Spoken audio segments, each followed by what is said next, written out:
اسی لیے پروردگار عالم نے درود شریف کے لیے بھی بڑے فضائل فرمانے. محمد رسول اللہ صلی اللہ تعالی علیہ وسلم کی ذات اقدس پر فرمایا جو ایک مرتبہ درود پاک پڑھے گا اس کو 10 نیکیاں ملیں گی، 10 گناہ معاف ہو جائیں گے، 10 درجات بلند کر دیے جائیں گے.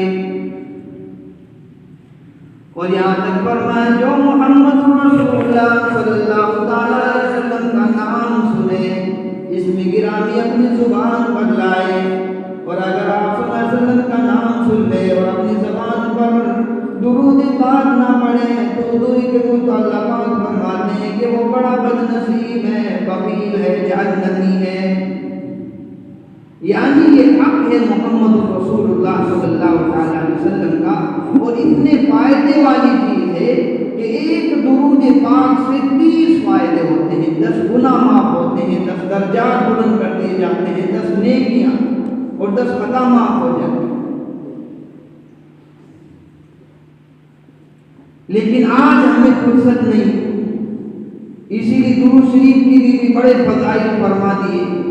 حدیث شریف میں کثرت سے آتا ہے فضائل درود شریف کی کثرت کرنے والا مرتے وقت کبھی ایمان سے خالی نہیں جا سکتا.